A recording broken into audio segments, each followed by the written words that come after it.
สบายดีหมู่เพื่อนหมดสุขเนาะนี่ก็พบกันคือเก่าเด้อพี่น้องเด้อนี่สิพาทุกคนเดินทางเข้าตัวเมืองสวรรค์เขตนี่พี่น้องเนาะไปเวียกไปงานเล็กๆน้อยๆเด้อพี่น้องเด้อพามาเบิ่งวงเวียนไดโนเสาร์พี่น้องก่อนจะเข้าตัวเมืองสวรรค์ต้องผ่านวงเวียนไดโนเสาร์ซะก่อนเนาะมื้อนี้ก็ฝนตกเบิดมื้อพี่น้องฝนตกแต่เช้ายันค่ำเลยพี่น้องวงเวียนไดโนเสาร์เด้อพี่น้องเด้อก่อนจะเข้าตัวเมืองสวรรค์เขตเนาะต้องได้ผ่านจุดนี้ซะก่อนถนนหนทางก็ค่อนข้างสะดวกสบายแล้วเนาะพี่น้องเนาะบ่คือแต่เก่าแล้วบรรยากาศสองข้างทางพี่น้องต้นไม้เป็นประตูอุโมงค์เลยพี่น้องเนาะต้นไม้เนาะงามพี่น้องสองข้างทางสองฝากทางเนาะบรรยากาศก็ดีพี่น้องต้นไม้ใบหญ้าเขียวงามเนาะฝนตกเบิดมื้อเลยพี่น้องเนาะไปเวียกไปงานเล็กๆน้อยๆเลยถ่ายบรรยากาศให้พี่ๆน้องๆได้เบิ่งเนาะบรรยากาศเมืองลาวเฮาเด้อพี่น้องเด้อตัวเมืองสวรรค์เขต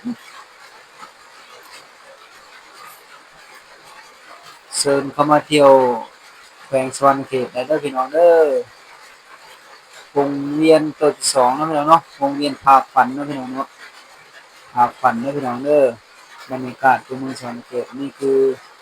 วงเวียนของเนาะพี่น้องเนาะของตุ่มเนาะบรรยากาศสองข้างทาง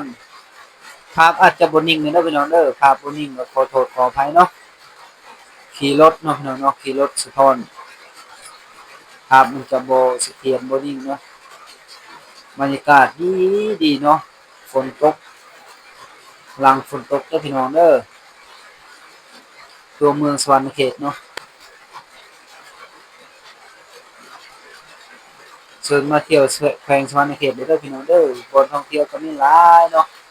สถานที่ท่องเที่ยวก็มีหลายนี่กลับแล้วเวียกแล้วงานให้กลับเนาะพี่น้องเนาะขากลับเด้อพี่น้องเด้อนี่ขากลับเราก็ต้องได้ผ่านวงเวียนไดโนเสาร์คือเก่าเนาะพี่น้องเนาะเส้นทางบ่นี้มันแยกมาแต่ความมิตรภาพไทยลาวแห่งที่2เนาะพี่น้องเนาะใครเคยมาอาจจะเห็นเนาะนักท่องเที่ยวเข้ามาสู่เมืองสวรรค์เขตพี่น้องเด้อต้องได้ผ่านจุดนี้เนาะมันมีหลายแยกหลายเส้นทางเชื่อมต่อใส่ความมิตรภาพไทยลาวแห่งที่2เนาะสวรรค์เขตมุกดาหารเนาะพี่น้องเด้อต้องได้ผ่านจุดนี้เนาะจุดศูนย์กลางพี่น้องยับไปหน้าหน่อยนึงก็เป็นโรงเรียนสร้างครูเล็ก7เนาะพี่น้องเนาะขอบใจหลายๆเด้อบ๊ายบายพบกันคลิปหน้า